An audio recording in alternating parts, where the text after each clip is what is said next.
All righty. Well, we'll go ahead and get started. This is week 5 in our series on Habakkuk.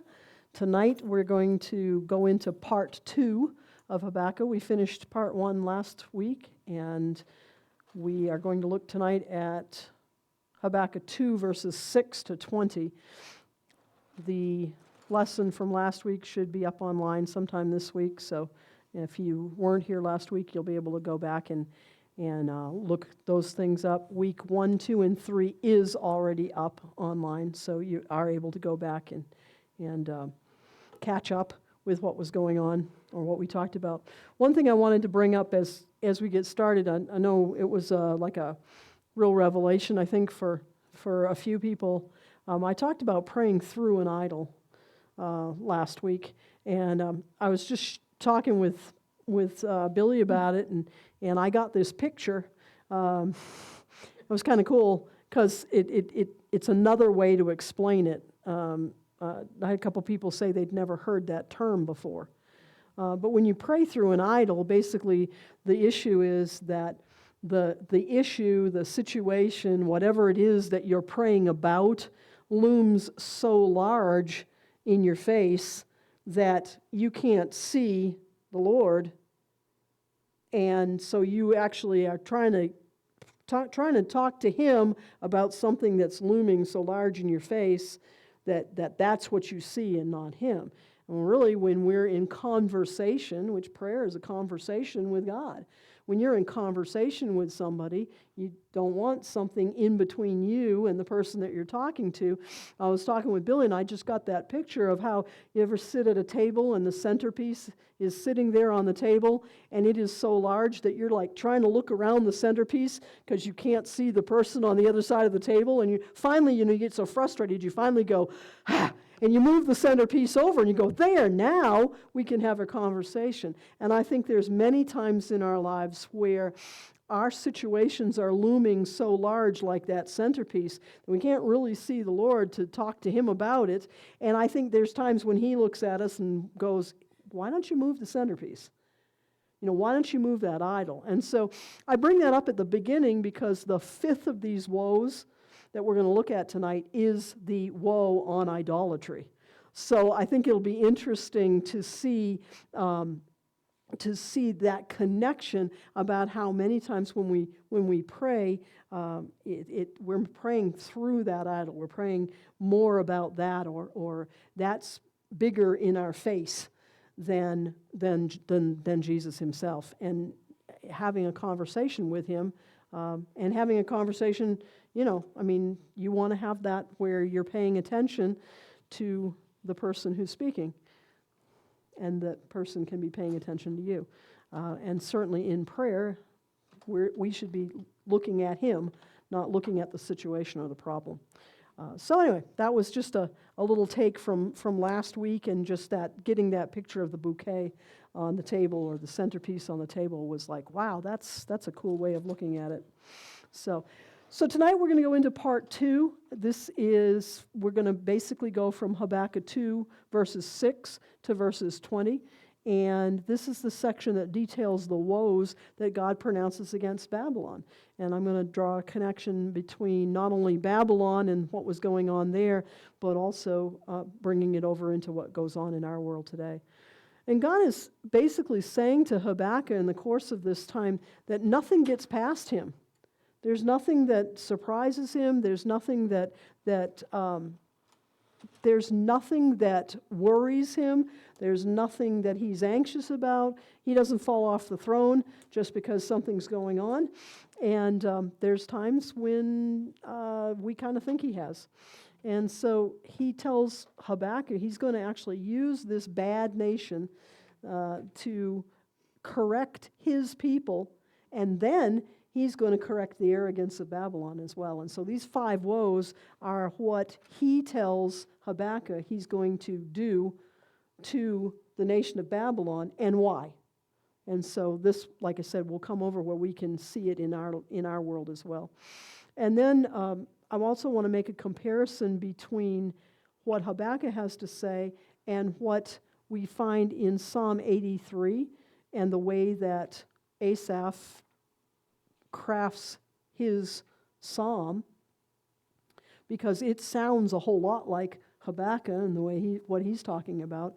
And then we're going to look at, and you have a page there on your table for each of you that is a comparison between how we're supposed to actually, according to the New Testament and some of the Old Testament scriptures, about how we're really supposed to deal with our enemies. We're going to talk a little bit about enemies and what they are and what they aren't, and I think we're going to probably see we actually have trouble. We either define our enemies wrong, or we don't recognize the difference between a neighbor, a brother and sister, or an enemy. And sometimes we kind of lump it all in one category, and then we aren't very loving. And we're actually called to be loving, even to our enemies. So how, certainly to those that are our brothers and sisters, and yet we can be pretty darn creepy to them. So those are kind of some of the things we're going to look at tonight. So these 5 woes. Woe number 1, I titled this one, Theft and a Lust for Control. We don't see any of that going on in life, do we? We're in Habakkuk chapter 2, verse 6. So 2:6 says, Will not all these take up a proverb against him and a taunting riddle against him, and say, Woe to him who increases what is not his. How long? And to him who loads himself with many pledges. Will not your creditors rise up suddenly? Will they not awaken who oppress you? And you will become their booty, because you have plundered many nations. All the remnant of the people shall plunder you because of men's blood, and the violence of the land and the city, and of all who dwell in it. So this is the first of the woes, the woe to those who are through thievery and have this lust for control. And of course he's talking, and he's addressing Nebuchadnezzar and the nation of Babylon, and we know that they did. We looked at how they gathered people up like the sand, and took them all in, and this was obviously something that shouldn't be happening. So here, this concept of where it says, and take up a taunting riddle. God's saying, right now you think you're on top of this, Babylon. King Nebuchadnezzar, you think you're on top of this. Like, you have it all your way. But those that you're oppressing, one day's going to turn around and they're going to laugh at you. You're going to be the laughing stock. You're going to be the one that's ridiculed. What you think you've accomplished and what you think you can control, you're going to find out it's going to be turned around on you. And so, I believe that that's still a word today. I think there's a lot of times where we look at what's going on, and we look at people who get away with things. We look at what we think is people that are in control and in power and doing whatever, and we can get awfully up in our souls and awfully upset about those things, and we kind of are in that position of Habakkuk going, how long, O Lord? How long are you going to let this happen? All these things are going on. Don't you see this? Aren't you going to do something about it?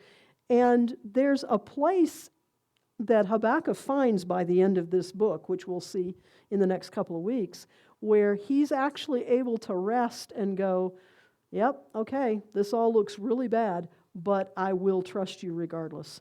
And also I see in this where God's starting to demonstrate, or he's starting to speak out, this whole thing about reaping and sowing, that it works both for good and when what you're sowing isn't good. And that's what he says here, is the stuff you did to people, it's going to actually get done to you. You're going to actually reap the things that you've sowed, and you're going to find that you don't really like that field of thistles and thorns and things that you've sown. Something to be remembered. That's something to be considered, that we do reap what we sow. And it's one of the places that concept is used is concerning forgiveness. where if you sow forgiveness, you'll reap forgiveness. And if you don't sow forgiveness, it can't be yours either. I mean, we look at things so funny. You know, it's like, why would we hold on to stuff? Why would we plant stuff we don't want to grow? Now, Pastor Brad's always talking about, get a seed, get an instruction from the Lord and plant it. Why would we want to get a seed from anywhere else? The burpees catalog, the burpees catalog of life. Let's not get our seeds from life. Let's not get our seeds from the doctor's office. Let's not get our seeds from the financial gurus. Let's not do it that way. Let's get our seeds from the seed catalog of the Lord. And get it because we've had the conversation with Him over it, not just because we've gone, hey, I think I like that one. And that's a way a lot of people do try to find a seed from the Lord, is they kind of try to proof text their life. They try to kind of find something that goes along with it or something that they want, instead of saying, Father, what is it that you want me to plant?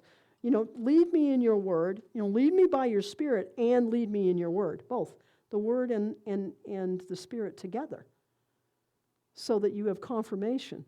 Now, anything that you think you hear from the Lord that doesn't line up with the Word, that should be set on the shelf.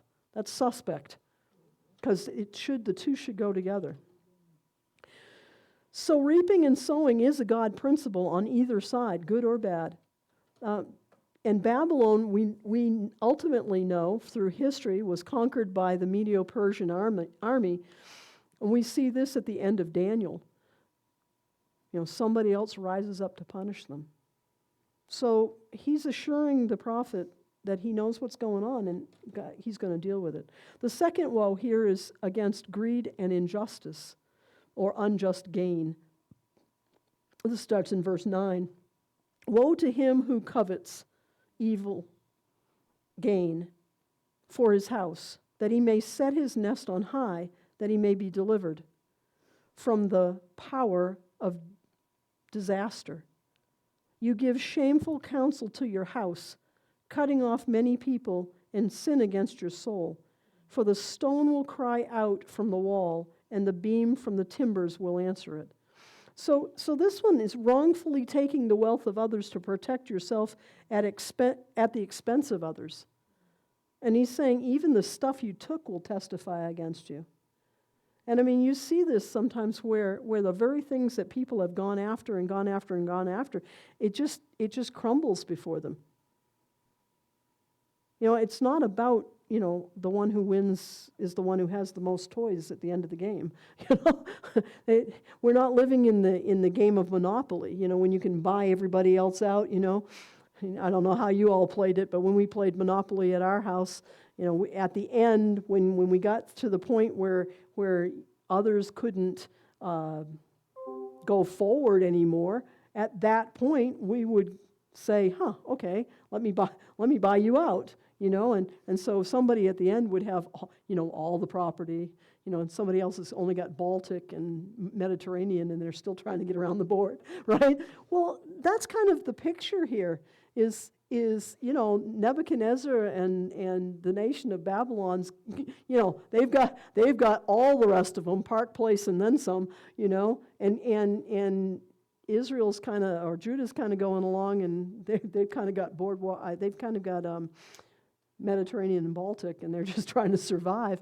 But God says, that's okay. It's going to turn around, and even your own properties, even the things that you think you've gained, it's going to turn around, and it's going to testify against you.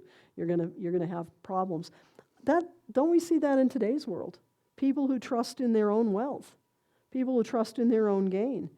What would I want God for? You look at you, you miserable Christian, who you have nothing, and you think you're, so blessed. Look at all the stuff we've got.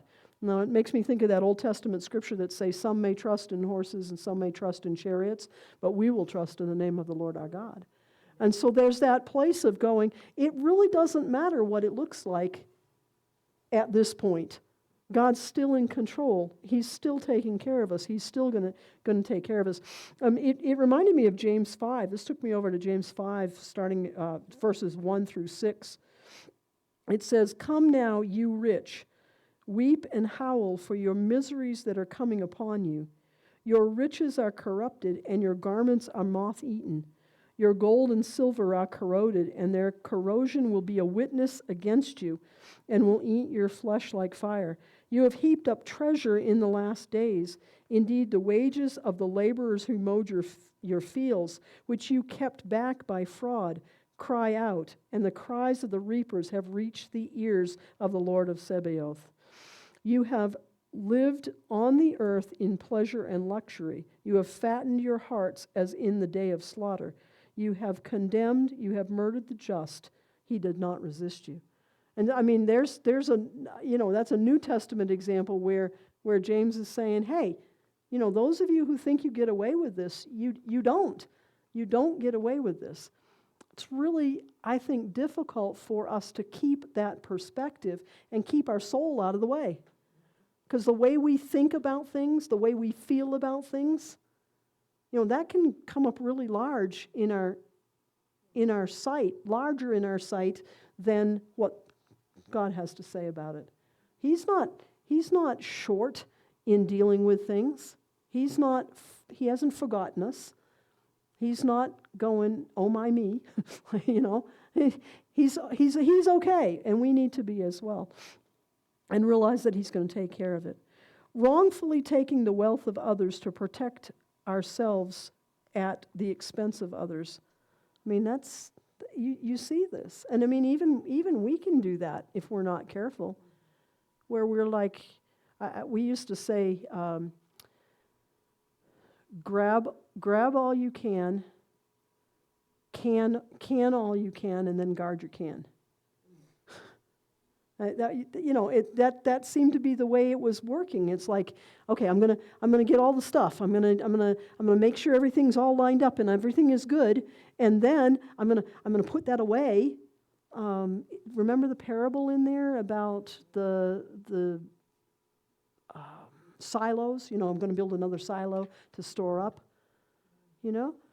There's a way to store up and way not to.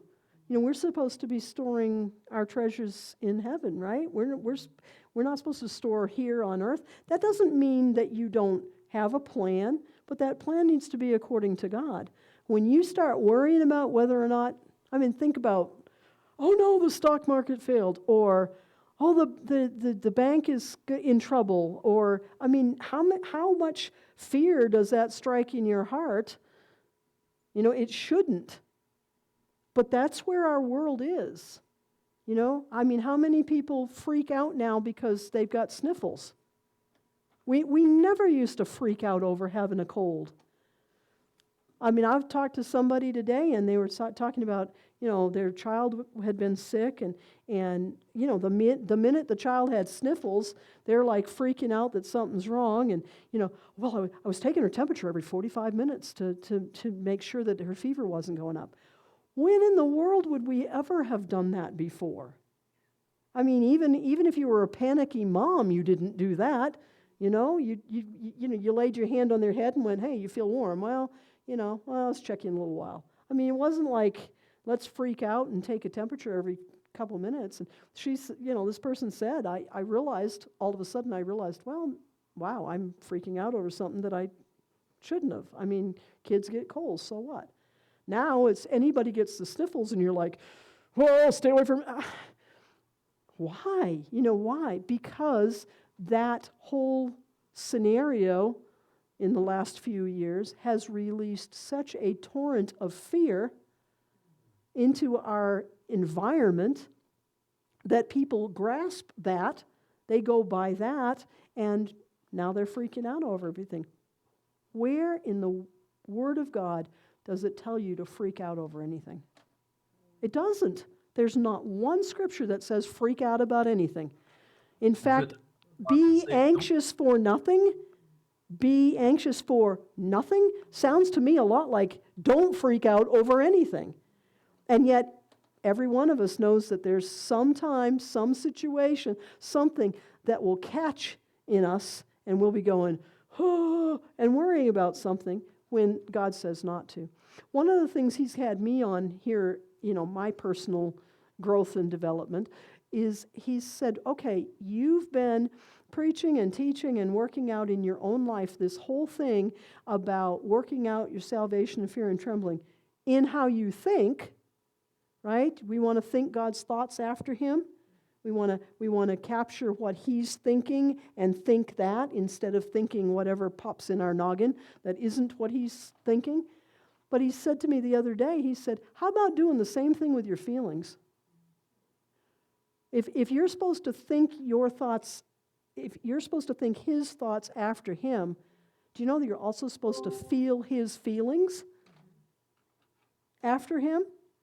That's supposed to be part of it too. We're not supposed to feel differently than he feels. Well, back to having the centerpiece in the way. If you can't see him, then how do you know how he's feeling? See, for the most part, we don't know how he feels about things. And when we do look at his feelings, things like anger or things like vengeance or some of these things that we always filter them through our view of it and not understand his view of it and then embrace his way of looking at it instead. We're like, well, he's a vengeful God. Well, that means that I can be. Well, no, that's not what it means. Angry. Be angry and sin not. So there's a place where anger's an okay thing, but you've got to get his heart on it so that you're operating in his way of looking at it and not your own. I don't think God's mad anymore. I finally got to the point in my life where I don't think he's mad. He's not mad at me. I do believe there's times when I sadden him because I know that looking at my children, they're mature. They're grown-up kids. They're still my children. They'll never stop being my children, but they're grown-ups. And there are things that I know they could do better, or they could do differently, that would be more productive for them, that would bring more peace into their life, all of, whatever it is. And there are times where what I hear them say, what I see them do, how I know that they're expressing how they feel about things, I know that there's better for them, and it saddens me that they're not walking in the better. That's the way God looks at us.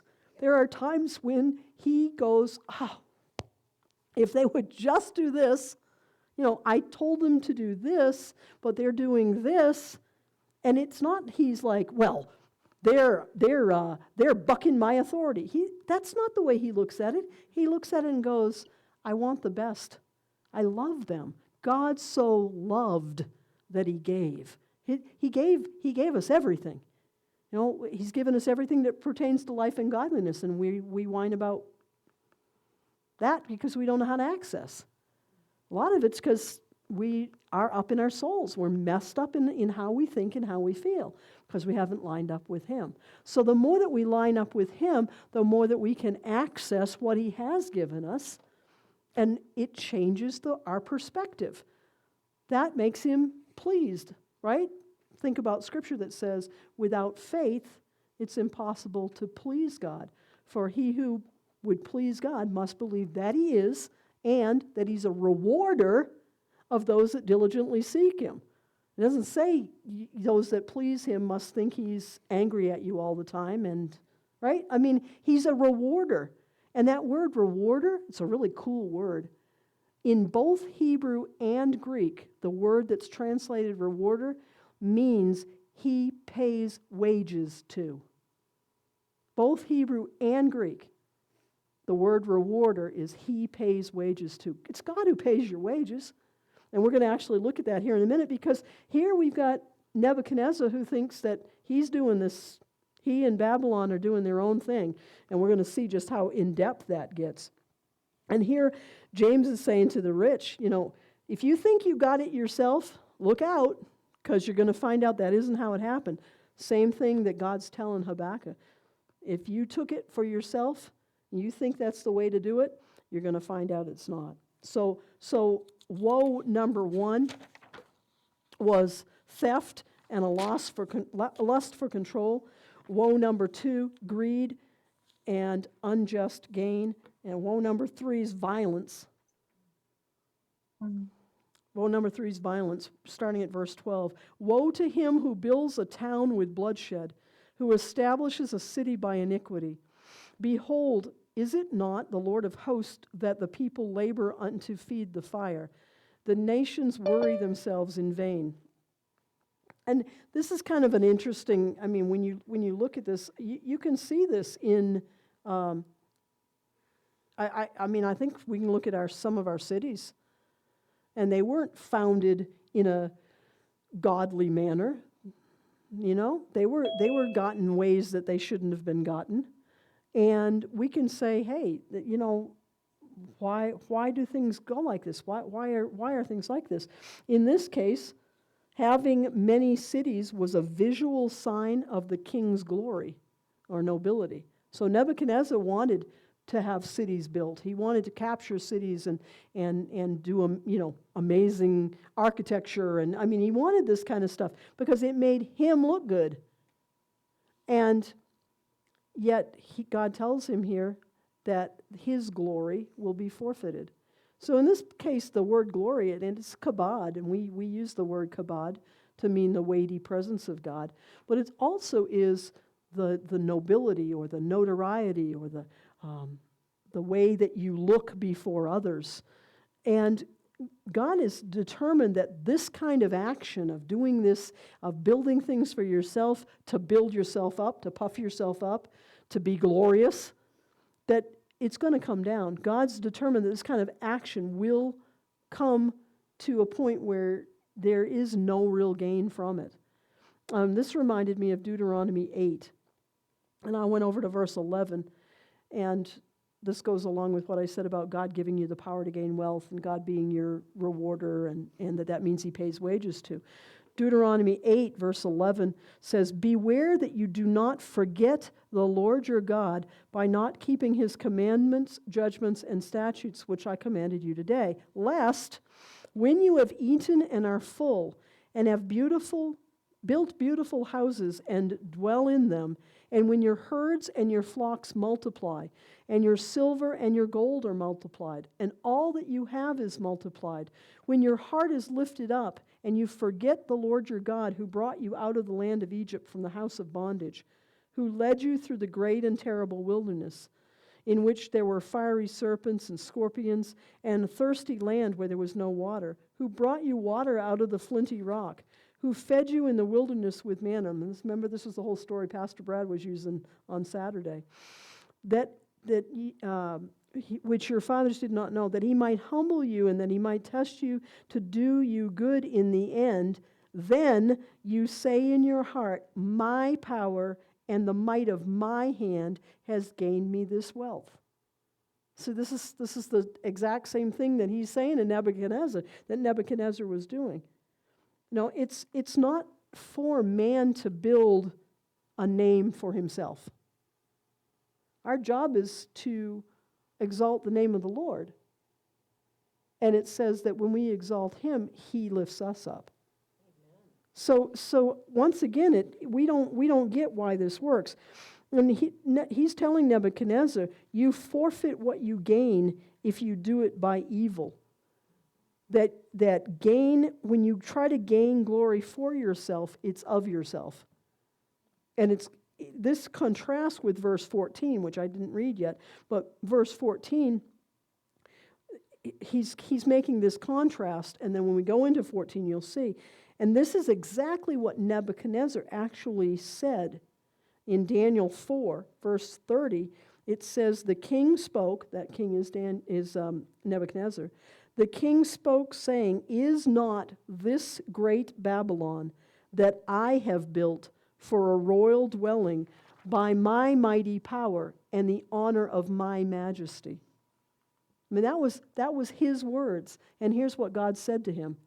While the word was still in the king's mouth, a voice fell from heaven. King Nebuchadnezzar, To you it is spoken, the kingdom has departed from you. I mean, this is what God is telling Habakkuk he's going to do. And it's recorded that he did it. And these kind of things, we don't make those connections. And we read them in Scripture, but we don't make the connection. No, this all goes together. This is an actual pattern that God told his prophets was going to happen. They waited for it to come. Well, there it was. And if he did it then, remember, he's the same yesterday, today, and forever. He's not knowing what's going on, but he's saying, you got to trust me in it. Verse 14, it says, for the earth will be filled with the knowledge of the glory of the Lord as the waters cover the sea. He's just made this contrast. He's saying, Nebuchadnezzar, you're building up all this stuff for yourself, but the true glory, my glory, will be seen on the earth. And I love this phrase of as the waters cover the seas. Have you ever thought about that? That's in the Bible twice. You can also find that same phraseology in Isaiah, chapter 11, verse 9. It says, for the earth shall be full of the knowledge of the Lord as the waters cover the seas. Same concept. And I was thinking about that. What is a sea without water? The sea is a massive body of water.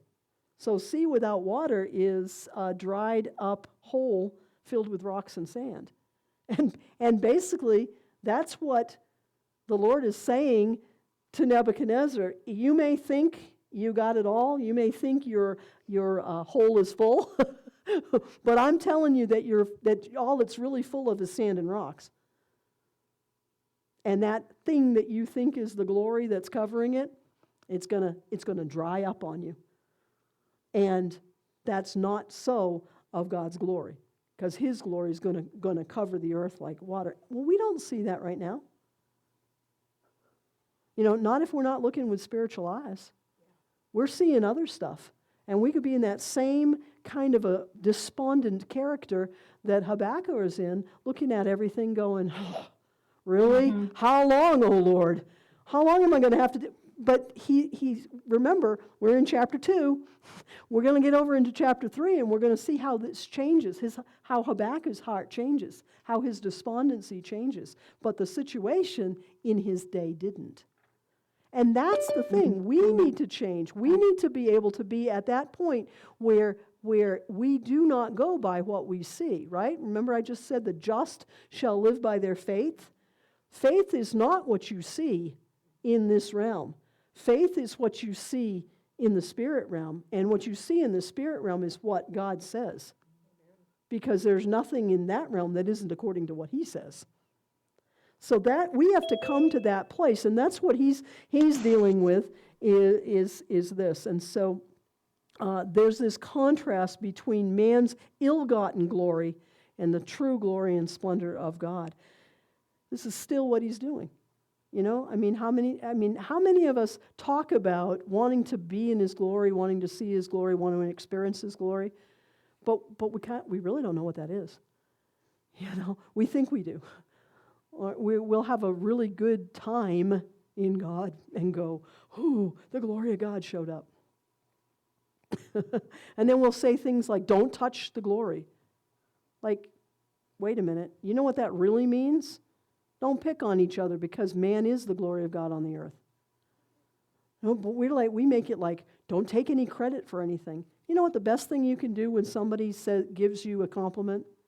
Say thank you and move on. Don't make some kind of a false humility statement like, well, it wasn't really me. Well, yes, it was.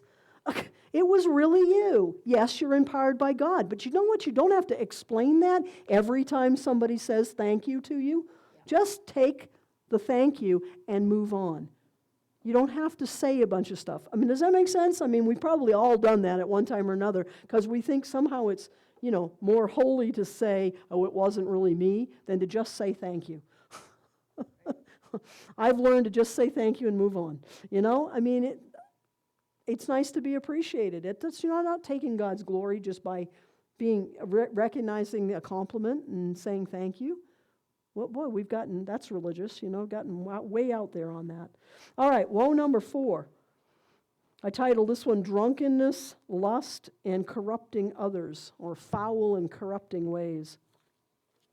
This is verse 15. Woe to him who gives drink to his neighbor, pressing him to your bottle, even to make him drunk, that you may look on his nakedness. You are filled with shame instead of glory. You also drink and will be exposed as uncircumcised. The cup of the Lord's right hand will be turned against you, and the utter shame will be your glory. For the violence done to Lebanon will cover you, and the plunder of beasts which made them afraid, because of men's blood and the violence of the land and the city and of all who dwell in it. And basically, what's going on here is they would exploit everybody that they captured. They would make friends, so to speak. I mean, they're already captive. I mean, you can't make friends with your captors. If you think that they're being kind to you, and here I'm going to extend this to the demonic realm. Yes. If you think that your demons are your friends, they're not. When you're being lied to by something and you go with that and you let it continue to lie to you, it is exploiting you, or if it hasn't, it will. It's wanting to exploit you. What it wants to get from you is your power. It wants to take away your authority. And that's what, any conquering nation does to another nation, is take away its authority and exploit what it has. And God's saying, that's going to turn around. You're going to be exposed for your corruption. You're going to be exposed. You're going to be made the object of mockery. And so I think, again, with this one, sometimes we look at the exploitation and the evil that goes on in the earth and we freak out over it instead of realizing that God's going to turn it around. We don't know how or when. It's not on us. It's not our job to know that. It's our job to know our God and to trust Him no matter what it looks like. This made me think of over in Revelation 18, it says, after these things I saw another angel coming down from heaven, having great authority, and the earth was illuminated with his glory. And he cried mightily with a loud voice, saying, Babylon the great is fallen, and has become the dwelling place of demons, a prison for every foul spirit, and a cage for every unclean and hated bird. For all the nations have drunk of the wine of the wrath of her fornication. The kings of the earth have committed fornication with her, and the merchants of the earth have become rich through the abundance of her luxury. And I heard another voice from heaven saying, Come out of her, my people, lest you share in her sins, and lest you receive her plagues. For her sins have reached to heaven, and God has remembered her iniquities. Render to her just as she rendered to you, and repay her double according to her works. In the cup which she has mixed, mix double for her. In the measure that she has glorified herself and lived luxuriously, in the same measure give her torment and sorrow. For she says in her heart, I sit as queen, I am no widow, and I will see no sorrow. Therefore her plagues will come in one day, death and mourning and famine, and she will be utterly burned with fire, for the strong is the Lord God who judges her. And I found it interesting that in 1980, Saddam Hussein tried to rebuild Babylon. He believed he was the reincarnation of King Nebuchadnezzar. Isn't that not crazy? I mean, that's in our time. You know, so these kind of things, and when you read Revelation, you have to kind of be careful of how you see it, because it's not, there's a lot of it that has come to pass and will come to pass. You know, is coming to pass and will come to pass.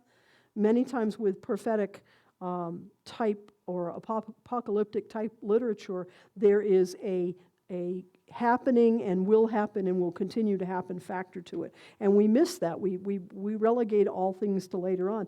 But you know, Saddam Hussein could not rebuild Babylon. He tried, and he wasn't able to rebuild it. He built on top of it, but he could not actually rebuild the old city. God had judged that city. It had come down. And there are things from that Babylonian mindset that are still alive in our world, but those are also coming down as well in his timing, the way he wants to do it. And honestly, the best thing you can do with any of that is let that judge you. What is in my heart that goes along with that system? And allow the Lord to cleanse you of anything from that system. Because there are many times where, we want more than what we should have, or we want to have things the way we want it, and it's, again, our soul realm. And so I think with all of these it's there. And the last one, the number 5, is idolatry. And so this is verse 18. What profit is the image that its maker should carve it? The molded image, a teacher of lies, that the maker of its mold should trust in it. To make mute idols? Woe to him who says to wood, awake, to silent stone, arise, it shall teach. Behold, it is overlaid with gold and silver, yet in it there is no breath. But the Lord is in his holy temple. Let all the earth keep silent before him. When you read it, when you read that, how ridiculous is idolatry? Anybody ever had an item that they just couldn't do without? A lot of times it's like a car or a house, or it's something that you just, you pour your whole self into it. It really leads your life around. You're not leading it, it's leading you. How silly is it that we put these things up in front of God? And this goes back to what we were saying about the praying through the idol. How many times have we asked God for something that we wanted instead of asking him what he wants for us? That's how those things come up. And I took this over to Psalm 46, verse 6. It says, "The nations raged, the kingdoms were moved. He uttered his voice, the earth melted. The Lord of hosts is with us. The God of Jacob is our refuge. Come, behold the works of the Lord, who has made desolations in the earth. He makes wars cease to the ends of the earth. He breaks the bow and cuts the spear in two. He burns the chariot in the fire. Be still and know that I am God. I will be exalted among the nations. I will be exalted in the earth. The Lord of hosts is with us. The God of Jacob is our refuge." It's like that's a was then, is now, and evermore shall be. But our job is to proclaim that, and not the, eek, look at the woes. Woe 1, 2, 3, 4, 5. We look at that stuff and we see that more than we see him in control of that. There's this place of utter trusting in him. Be still and know. Not occasionally think about or not hope it's so, but absolutely know that he is God, that he's got it in control. Being still, waiting on the Lord, that's not passive. That's active. Anybody been in a doctor's office and you wait and wait and wait? That's real passive. But it's not like that. Waiting on him means standing on what he said, believing what he said, going with what he said, continuing on with what he said, no matter what else, no matter what it looks like, you still go on with that. And so here's this contrast. At the end of here, here's that contrast again. We had the contrast between the glory that was filling Nebuchadnezzar's kingdom, and yet it was going to be just this hole in the ground, and God's glory covering the earth. And here we have the contrast here again. Here's these idols, but the Lord is in his holy temple. Let the whole earth keep silent before him. I mean, there has to be some place where we have within us the awe and reverence of who he is. I mean, the dude that hung the stars out in the sky is right here with us. We have to grasp that, and there's a place of keep silent in his presence. There's a place of going, I have all sorts of things I could be saying, gee, I wish you'd fix this, I wish you'd do that, and instead recognizing, you know what, he's got it all in control. I really don't need to freak out over this. Amen. And catch your own soul so you don't freak out. Because once you start freaking out, that's the place where the enemy goes, aha, I got you. See, he doesn't got you just because you're struggling over things. It isn't a gotcha until you give in. And we've got to get that, because the enemy lies to us and says, well, because you're struggling, you've already lost. No, because I'm struggling, I'm still winning, thanks. You know, that when Scripture says the righteous fall 7 times, but they get up running, 7's the perfect number. In other words, anytime the righteous fall, they're going to get up running. See, there is still the place of getting up in God. It's not because of us, it's because of him. And so I wanted to look at verses on our behavior towards the enemy. And if you take this page I gave you guys, and you'll be scrambling to write, Gail. But if you look at, I'm going to contrast. I want to look at Psalm 83, and I just want you to hear this psalm in connection to what we're reading in Habakkuk and how he's going, how long, O Lord, and all of this. So here's Asaph, his psalm here. He says, do not keep silent, O God. Do not hold your peace, and do not be still, O God. For behold, your enemies make a tumult, and those who hate you have lifted up their heads. They have taken crafty counsel against your people, and consulted together against your sheltered ones. They have said, come, and let us cut them off from being a nation, that the name of Israel may be remembered no more. I mean, does that not sound like what's going on today? You know? Yeah. So, for they have consulted together with one consent. They have formed a confederacy against you. The tents of Edom and of Ishmael, Moab and Higrites, Gabal and Ammon and Amalek, and Philistia with inhabitants of Tyre. Assyria also has joined with them. They have helped the children of Lot. Deal with them as with Midian. I mean, the guy's saying, hey, this stuff is going on. I need you to deal with it. This is awful. And he goes on, and you can read the rest of this for yourself, but that's the same kind of a concept that Habakkuk was saying, this same kind of help. And I believe it's much the same kind of a concept as what we say today. Help. This is not what we want to have going on. We're struggling here. So that's the concept. That's that Old Testament looking at it and going, okay, God, I really need you to show up and do something. Well, of course, we know that the prophecy of Jesus coming was the prophecy of the fulfillment of God taking care of it. Okay? So, but we now live in that age where Jesus has taken care of it. Not that he's going to take care of it. He has taken care of it. And that is the perspective issue. Because has he taken care of it for you?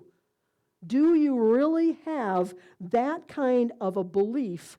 And we're going to see how this works out for Habakkuk when we get to the end of chapter 3, because he actually says, no matter what it looks like out there, I will trust in you because you're capable of taking care of me. And we're going to see how he says it.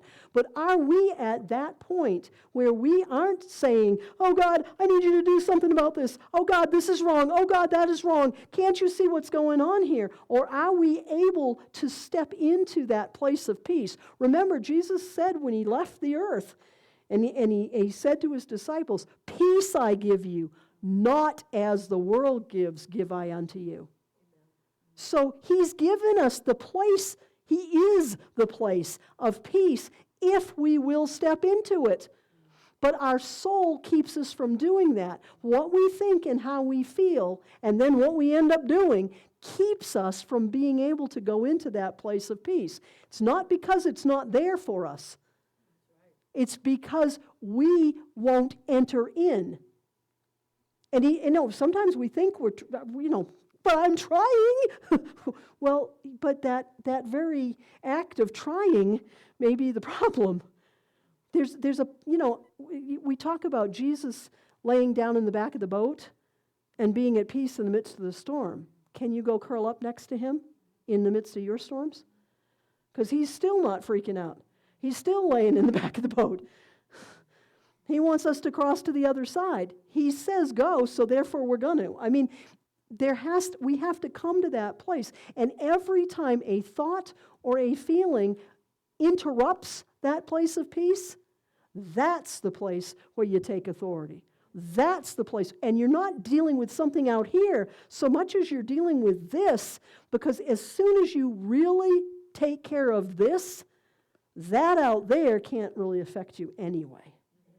It's that's personal. Submit yourself to God. Resist the devil and he'll flee from you. See, we want to get all up in there and resist the devil. Whoa, I'm a resist the devil. That's not, the whole point of that verse is, if you'll really submit yourself to God, meaning your mind, your will, and your emotions, give that all to him every time it tries to yo-yo back at you. If you will really give that to him, then that does resist the enemy. That is the resistance. We think we've got to be a resistant force. We don't realize the force is that when we're standing and the bully is coming at us and we're going, okay, do I run? Do I fight? Okay, let's see. My daddy said that I'm supposed to look really tough, right? And so we muster up our best tough look and all of a sudden the bully that's coming at us goes, what? And runs. We think, wow. What we don't see is that it's because Dad's standing behind us, and what the bully really freaked out over is Dad standing right behind us. That's submit yourself to God, resist the devil, and you flee from you. And that's this place in this world with everything that's going on, with all the different things that we struggle with health issues, with financial issues, with relationship issues, with everything that we deal with all the turmoil in the world, all of this, we still have to come into that place where we are at peace with him, knowing he's actually got it. And I mean, everything will come at you to try to get you out of that place, but your job is to go time and time and time and time again and get back in that place. That's the real battle. It's not really something out here. So these verses, I'm just in these last few minutes of this session, I just wanted to bring up, because there's so many times where that duke it out with our enemies thing comes up. I mean, we try to sword fight, right? And that's with our brothers and sisters who've decided to pick on us, or we've decided to pick on them. So now they've become our enemy, only they're not really, but we think they are in that moment. I mean, it happens all the time, right? Get rejected by somebody, and all of a sudden you're like, they're the enemy's messing with me through them. Well, that makes them your enemy. It's like, no, not really. You just have a misunderstanding with somebody, and now you're going to get all up in arms over it? Which part of that is you? That sounds a lot like soul realm. So I pulled out these verses, and this, you can take this page home with you. I want you to be able to meditate on it. But Genesis 50, verse 20, how about this attitude? You intended me harm, but God intended it for good, to accomplish what is now being done, the saving of many lives. Can you see a situation and feel like looking at somebody else or somebody that hurt you or a situation, and you can look at it and go, Father, I don't get this. I don't know why this happened. I don't understand it at all, but you've got it so well in control that I believe that you're going to save lives just simply because I'm faithful to you and I'm in peace with you. I mean, how about that for a perspective instead of, well, how dare they? we don't tend to go here. 1 Timothy 2, verses 1 and 2. I urge you then, first of all, that petitions, prayers, intercession, and thanksgiving be made for all people, for kings and all those in authority, that we may live peaceful and quiet lives in all godliness and holiness. Well, alrighty. With all that we have to say about what's going on in our government, this isn't exactly the attitude most of the time that we take with it, because we're looking at not living peaceful and quiet lives in godliness and holiness, and we're wanting to duke it out somehow with the powers that be, instead of doing what God says here. If my people will humble themselves and pray and seek my face, I will hear and I will heal their land. Not if my people get all up in arms and freak out over everything and find all the ways to try to go against everything, and then I'm gonna come down and smite them all. See, because honestly, that's what we want in our souls. Like, don't you know the plight of, and I'm the advocate for this group because they're in, well, no, the advocate for that group is your Father.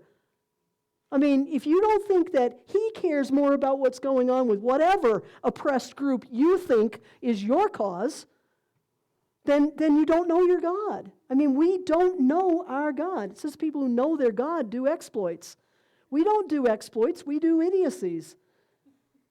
Because we don't know our God. And a lot of times we go off half-cocked with something and go fight somebody over something instead of really tuning into what He wants.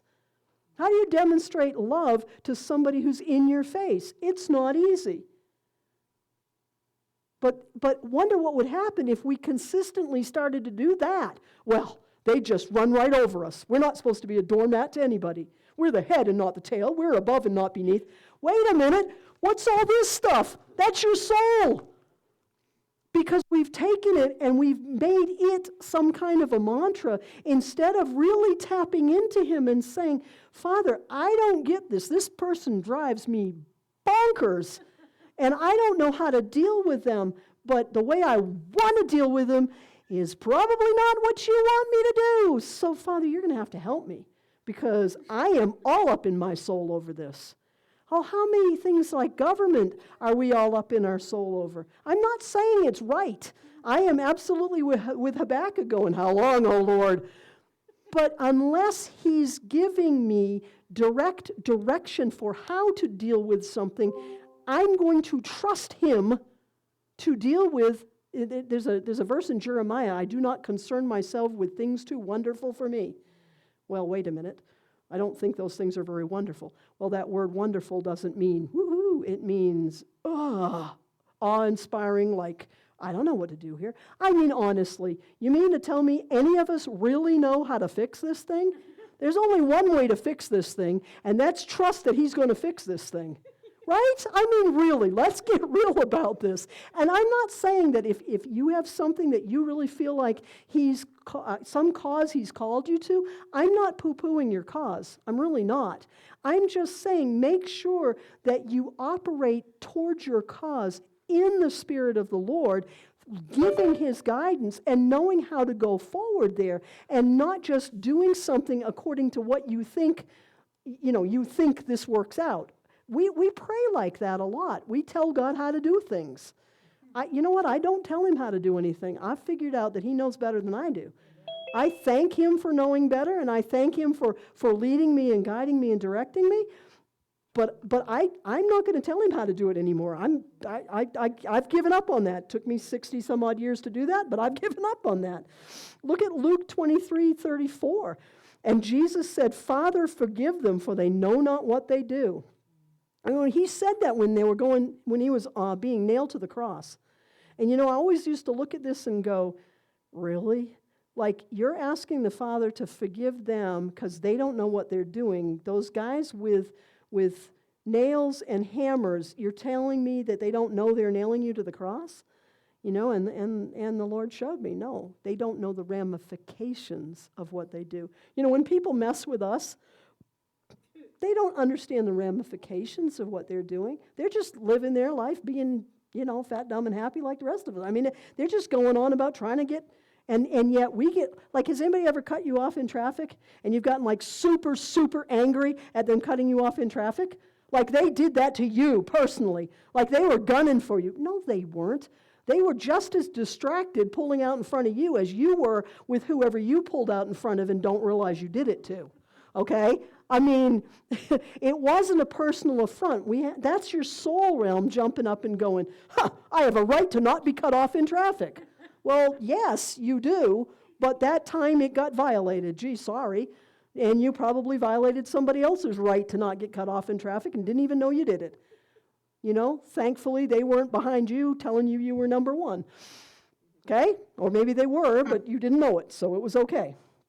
Luke 6:27-28. But to you who are listening, I say, love your enemies. Really? Do good to those who hate you. Bless those who curse you. Wait, this is not going well here. Pray for those who mistreat you. Wow. Okay, that didn't say anything about like those who like you, be kind to those who are kind to you. This was like the exact opposite, wasn't it? And I hate to tell you this, but that was out of the mouth of Jesus. So if there was truth, there it was.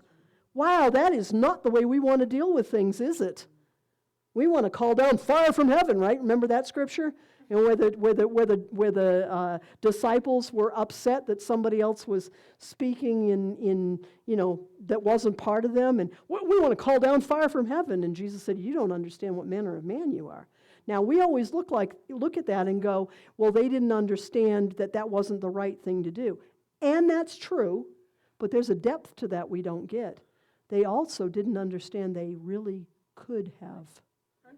Because